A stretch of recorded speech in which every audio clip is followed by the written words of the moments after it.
I'm Don Murray, 34, a digital content creator from Madison, Wisconsin. My wedding day was supposed to be perfect white dress vows with my husband, the works. I spent months planning, dreaming my family would show up, smile, and celebrate. They didn't. Not a single call, text, or apology. My parents and brothers skipped it like I was invisible again. It stung. But I moved on, built my life, and made millions creating content that millions love. Last month I posted a photo of my new Tesla $120,000 fully loaded on Facebook. My phone stayed quiet for days. Then out of nowhere my mom called, her voice sharp. "Where did you get the money?" "Family meeting tomorrow." My stomach churned. They hadn't cared about my wedding, but that Tesla got their attention. I knew what they wanted: money, not me. But I had a plan, something they'd never see coming. Stick around to see how I turned their greed against them. Have your family ever ignored your big moments? Drop your story in the comments. I read everyone. Let's talk about it. I grew up in a quiet neighborhood in Madison, Wisconsin. Our house was a 2-story brick home, the kind you'd find in any middle-class suburb, with a neat lawn and a basketball hoop in the driveway. My father, Philip Murray, worked as an insurance agent, days spent selling policies, evenings glued to football games. My mother, Joan Murray, was an administrative assistant at a local law firm, always busy keeping the household together, juggling bills and schedules. Then there was my brother Brent, the golden child, who could do no wrong. Today he's a lawyer, but even back then he was the star. And me, I was the younger sibling, always reaching for their attention like shouting into a void. At just 8 years old, I could already see the favoritism. When Brent's middle school football team won a championship, my parents threw a backyard barbecue for 50 people. Streamers caked the works. Neighbors clapped Brent on the back while Dad beamed, saying, "That's my boy." I stood by the picnic table clutching a soda, silently hoping someone would notice my new dress. No one did. A year later, I landed the lead role in my school's spring play. I rehearsed for weeks, imagining Mom and Dad in the audience. On opening night, I peeked out through the curtain, scanning for them. The seats were empty. Brent had a math test the next day, and Mom said they needed to help him study. I performed anyway, blinded by the stage lights but hollow inside. Brent's high school graduation was another spectacle. They rented a banquet hall, invited half the town, and Dad gave a speech about how proud he was of Brent's law school scholarship. I, just 14, sat quietly in a corner poking at my dessert. That same morning, I had won a statewide essay contest and brought home a shiny plaque. I showed it to Mom, expecting she'd pin it to the fridge. She smiled faintly and said, "That's nice, honey," before rushing back to party preparations. The plaque ended up on my dresser gathering dust. Brent's trophies lined the living room mantel, polished like treasures. My artwork, report cards, even a poetry award, never made it past my bedroom. One Christmas, Brent got a gleaming red bicycle with a bow on top. I got a sweater 2 sizes too big. "You'll grow into it," Mom said, already distracted by Brent's excitement. Once I asked Dad why they never came to my debate tournaments. He frowned and muttered, "We're busy, Dawn. Brent has college applications." I swallowed my words and slipped back to my room. The worst was my 16th birthday. I had dropped hints for weeks, hoping for something, anything to show they cared. That morning, I woke up early, put on my favorite jeans, and sat at the kitchen table waiting. Mom rushed Brent to a law school interview. Dad stayed glued to his phone with a client. By dinner, it hit me no one had even said happy birthday. Brent came home late, full of stories about his interview. And they all laughed over pizza. I ate alone in my room, the silence louder than ever. It wasn't just the big milestones. Little things piled up. Mom always asked Brent about his day. First, Dad always made time for Brent's games, but never asked about my school projects. To neighbors, Brent was the pride of the family. Me? I was the other kid. Once, when a neighbor asked Mom about me, she just said, "Dawn's fine. She's quiet, keeps to herself." That cut deeper than any absence. Brent himself wasn't cruel. He'd throw me a smile or a half-hearted good job when I brought home straight A's, but it felt like pity. He was too busy basking in the spotlight to notice I was fading into the shadows. Later, when Lori Gibson, his wife, entered the family, she fit right in, showering Brent with praise and hosting dinners to celebrate his promotions. When their twins, Ella and Mason, were born during my college years, every family conversation revolved around them. I existed only when I was useful, like babysitting so Brent and Lori could attend galas. I tried to rationalize it. Maybe my parents thought Brent needed them more with his grand ambitions and larger-than-life ego. Maybe they assumed I was fine because I never complained. But I wasn't fine. Every missed moment, every distracted nod chipped away at me. I began journaling late at night, pouring out my hurt, writing about the play, the essay contest, the birthday that never happened. It eased the ache a little, but the bruise never fully faded. After turning 16, I stopped looking to them for validation. Instead, I turned inward. I sketched video ideas in notebooks, watched YouTube creators build audiences from nothing, and felt a spark ignite. For the first time, I realized I didn't need my family's approval to shine. I could create something of my own, something they couldn't ignore. I didn't know how yet, but I carried that spark determined to prove I was more than the child they forgot. Looking back, those years shaped me. The pain of being overlooked pushed me onto my own path. I couldn't see it then, but that spark would carry me beyond Madison, beyond the family that never really saw me. Step by step, I kept moving forward, building a life where I would never be invisible again. Amid the shadows of being overlooked, I found a spark in the most unexpected place art class. I'd always been the kid doodling in notebooks, but that year my high school offered a multimedia art elective. I signed up on a whim, not expecting much, just a break from math and history. The first day, my art teacher, Ms. June Ellis, stood at the front of the room, her eyes bright with energy. "Art isn't just paint and canvas," she said, holding up a clunky camcorder. "It's storytelling. And today, you're the storytellers." I felt a spark like someone had flipped a switch inside me. Ms. Ellis introduced us to short-form videos, clips under 3 minutes, meant to capture a feeling or idea. She showed us examples, a montage of a kid skateboarding through Madison streets, a stop-motion of paper hearts unfolding. I was hooked. For the first time, I saw a way to say something without needing anyone's approval. I borrowed the school's old camera and started filming random things, leaves falling in the park, my sneakers on the sidewalk, even my dog chewing a squeaky toy. I'd stay up late piecing clips together on free software, fumbling through tutorials. It was messy, but it felt like mine. Ms. Ellis noticed. One day after class, she pulled me aside. "Don, you've got an eye for this," she said, pointing to my shaky clip of rain on a window. "There's a local video contest for teens. You should enter." I hesitated. I'd never shown my work to anyone, not after years of my family brushing off my efforts, but her confidence made me think maybe I could do this. She helped me refine a 1-minute video, a montage of Madison's quiet moments: streetlights flickering, kids laughing at a bus stop, a stray cat darting through an alley. I called it Small Things, pouring every ounce of myself into it. The contest was held at the community center with a small stage and rows of folding chairs. I spent the week before tweaking transitions, obsessing over every frame. I told Mom about it over dinner, my voice shaky with hope. "It's a big deal," I said, sliding the flyer across the table. She glanced at it, then said, "Sounds fun, Dawn. Brent's got a mock trial this weekend, so we're swamped." My heart sank, but I pushed it down. I asked Dad later, thinking he might show up. "I've got a work thing," he said, not looking up from his newspaper. Brent just shrugged, already on his phone. I went anyway. Alone, my stomach knotted with nerves. The night of the contest, I sat in the back, clutching my program.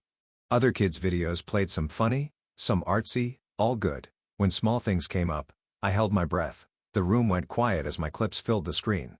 A close-up of dew on grass, a slow pan of a frozen lake, music I'd found online tying it together. When it ended, people clapped real loud applause. I felt alive, like I'd finally said something worth hearing. Then they announced the winners. First place, Dawn Murray, the judge, called. I froze, then stumbled to the stage, gripping a small trophy. Strangers congratulated me, but I kept scanning the crowd for Mom or Dad. The seat stayed empty. I walked home that night. Trophy in hand, the streets lit by pale streetlights. I'd won, but the high faded fast. My family didn't even ask about it the next day. At breakfast, Mom was busy praising Brent's mock trial win, and Dad was on a call. Brent tossed me a cool Dawn when I showed him the trophy, but it felt like an afterthought. I wanted to scream to make them see what I'd done, but I didn't. Instead, I went to my room, opened my laptop, and started editing again. If they wouldn't notice, I'd make others notice. That's when I started my YouTube channel.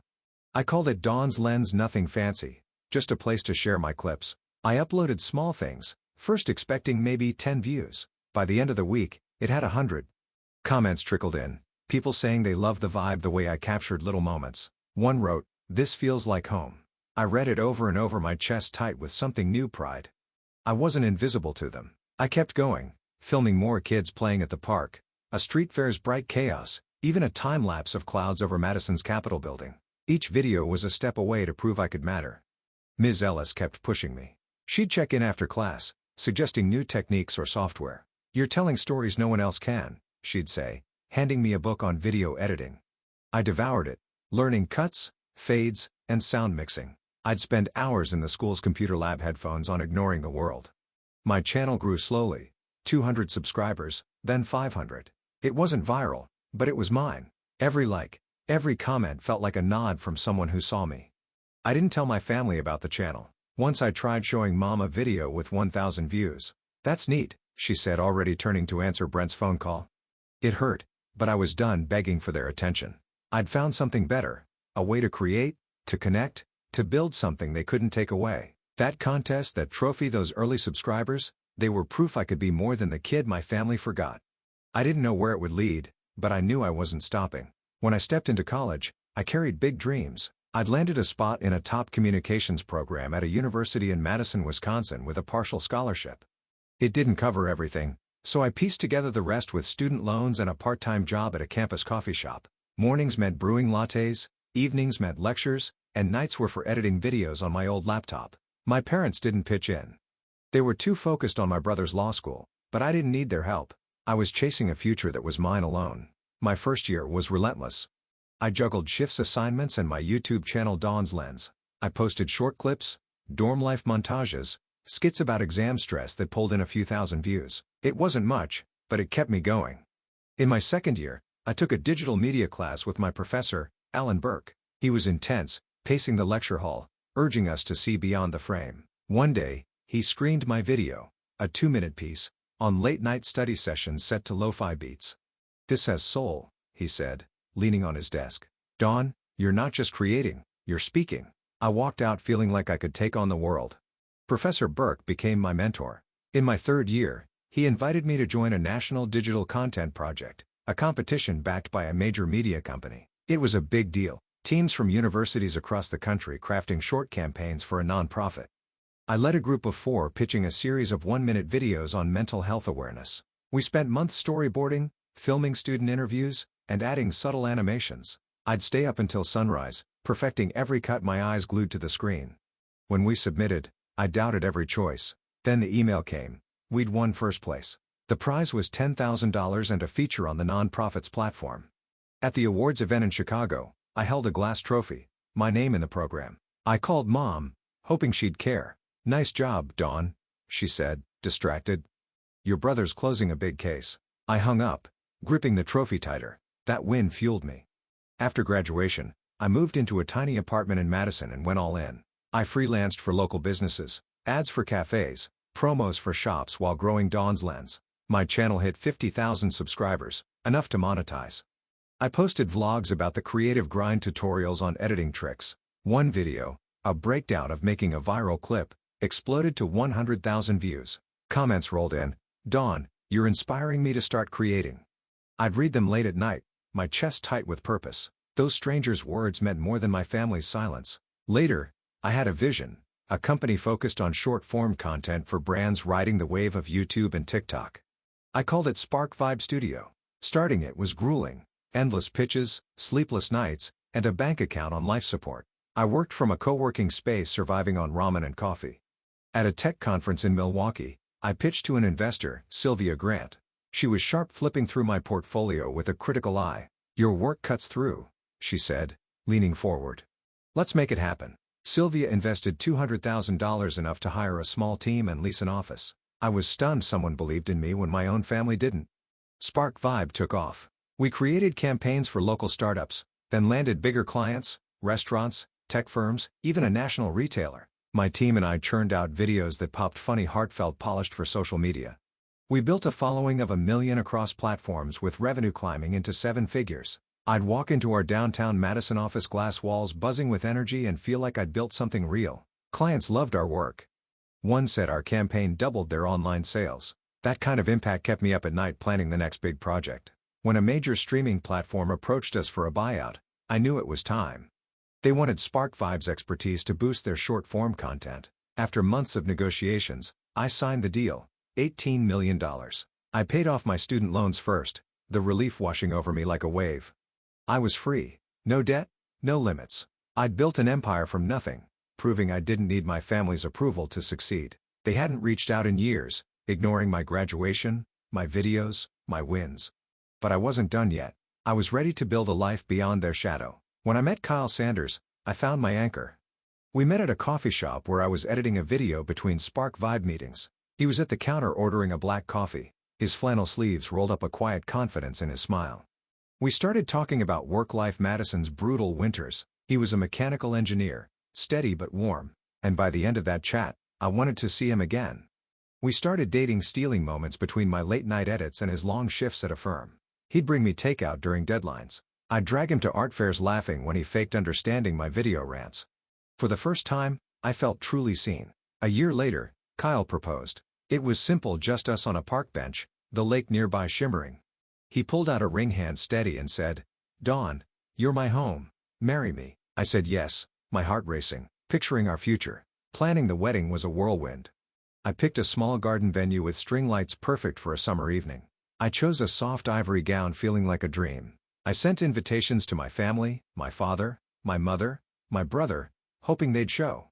I called Mom, voice tight. "It's my wedding," I said. "Will you be there?" She paused, then said, "We'll try, Dawn." Brent's got a big case. My stomach nodded, but I kept planning, telling myself it didn't matter. The wedding day arrived. I stood before a mirror, adjusting my veil, nerves buzzing. Kyle squeezed my hand, whispering, "You're beautiful." I walked down the aisle, his eyes locked on mine, and for a moment, everything was perfect. But as I glanced at the crowd, my family's seats were empty. No dad, no mom, no Brent. I'd held out hope until the last second, thinking they'd show. They didn't. No call, no text, no card. The ceremony went on. Vows, tears, applause, but their absence cut deep. I smiled, leaning into Kyle, but inside I was shattering. They'd skipped the day I needed them most. Kyle's family filled the gap.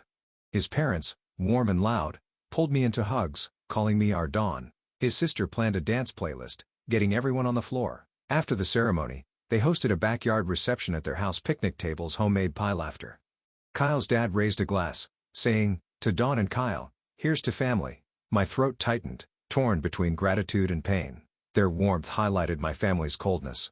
I'd spent years chasing my parents' approval, but here was a family who embraced me fully. Still, as I danced with Kyle's cousins, my family's absence lingered like a bruise.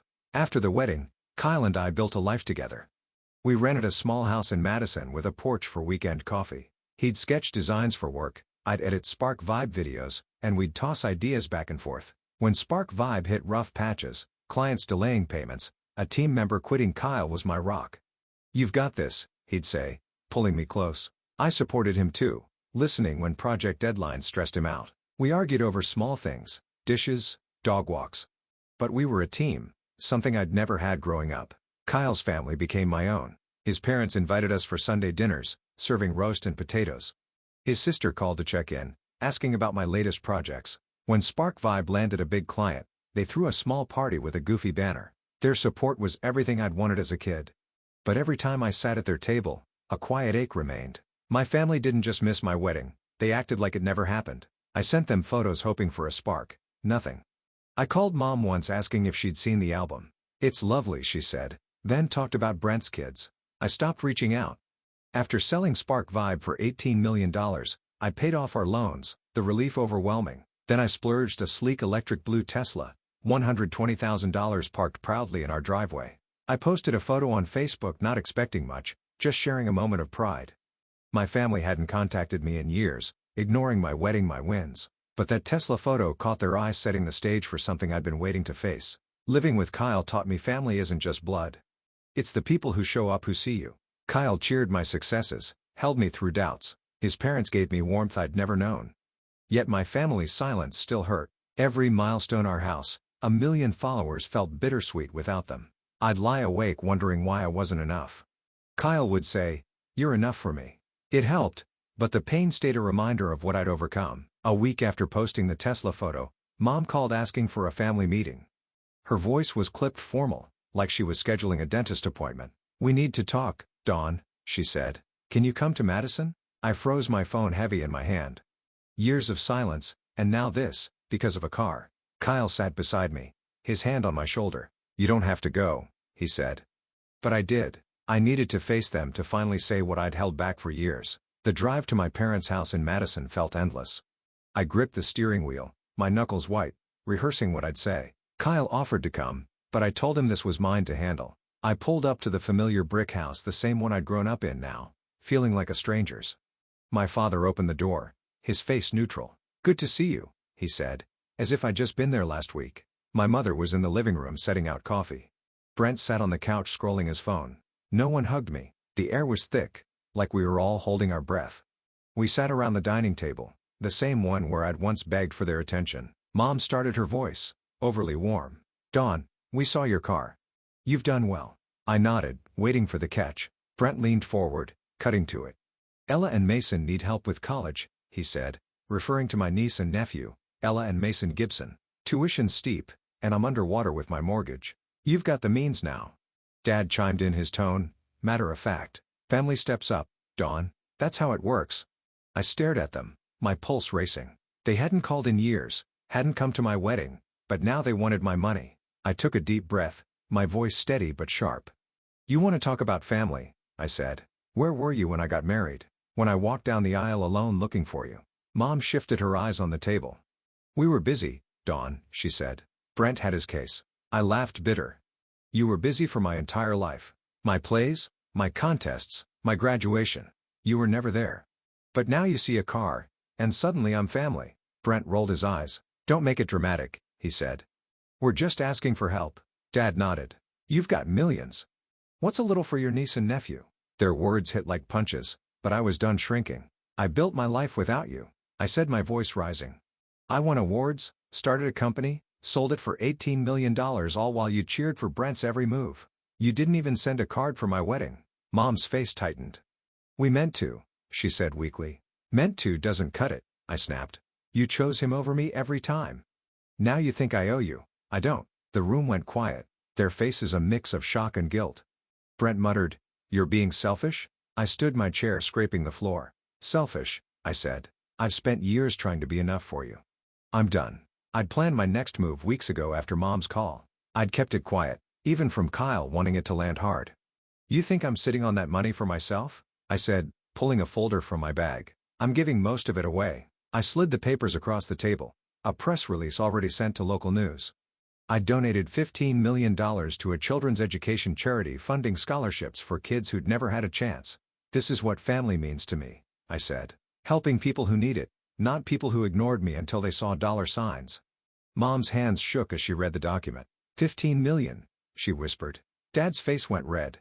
"You're throwing it away," he said. Brent slammed his hand on the table. "That could have set Ella and Mason up for life." I met his eyes unflinching. "You set them up," I said. "I did this for kids who don't have anyone. You had your chance to be my family. You chose not to." I turned to leave, my heart pounding, but lighter than it had been in years. As I walked out, Mom called after me. "Dawn, wait," she said, her voice breaking. I paused at the door, not turning.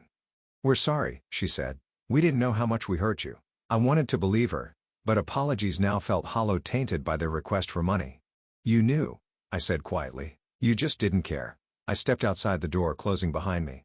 The weight of their neglect didn't vanish, but I felt free, like I'd finally reclaimed my voice. Driving back to my house, I thought of Kyle, his parents, the life we'd built. They were my family, now the ones who showed up.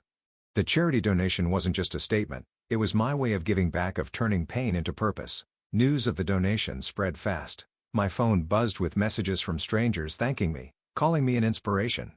I didn't need my family's approval anymore. I'd built something bigger than their rejection, and I wasn't looking back. After the family meeting, I walked away with a freedom I'd never felt before. I drove back to my house in Madison, Wisconsin, the weight of years lifting off my shoulders. I'd said everything I needed to lay bare the pain of their neglect. There was no going back. I blocked my parents' and brothers' numbers, deleted their emails, and unfollowed them online. It wasn't easy. Cutting ties with family feels like carving out a piece of yourself, but it was necessary. I was done chasing their approval, ready to focus on the life I'd built with Kyle, and the purpose I'd found in giving back. The fallout came fast. I heard through mutual friends that my brother Brent lost his house. He couldn't keep up with the mortgage payments he'd mentioned at the meeting, and the bank foreclosed. My niece and nephew Ella and Mason had to move into a smaller apartment with him. Philip and Joan pushed back their retirement plans. They'd been counting on financial help, maybe from me, maybe from Brent's imagined success, but now they were stuck working extra years, taking on side jobs to cover bills. Part of me felt a pang thinking of Ella and Mason caught in the mess, but I'd offered them love for years, sent gifts, reached out. They'd ignored me just like their parents had. I couldn't fix their choices. Kyle was my rock through it all. We'd sit on our porch sipping tea. About what family really meant. You did what you had to. He'd say, his hand over mine, you're not responsible for them. He was right. I'd spent my life trying to earn a place in my family, but they'd shown me where I stood. Cutting them off wasn't just about anger. It was about protecting my peace. With Kyle, I had a partner who saw my worth. His parents called me weekly, checking in, sending recipes or silly memes. Their warmth filled the void my family left, proving love doesn't need blood ties. I threw myself into work, but not like before. After selling Spark Vibe, I didn't start another company. Instead, I focused on the charity. I donated to a foundation for children's education. I started volunteering, mentoring kids who reminded me of my younger self, hungry for a chance overlooked by the people closest to them. One girl, Mia, wanted to be a filmmaker. I spent weekends teaching her how to edit, watching her eyes light up as she cut her first video. "You're amazing, Dawn," she said once, hugging me. Those words hit harder than any award I'd won. They weren't just validation. They were proof. I was making a difference. The community became my anchor. I spoke at local schools, sharing my story of building a career from nothing. Parents and kids approached me after saying I'd inspired them to chase their dreams. One teacher emailed me, "You gave my students hope." I'd read those messages late at night, feeling alive in a way I never had. Growing up, my work wasn't about views or money anymore.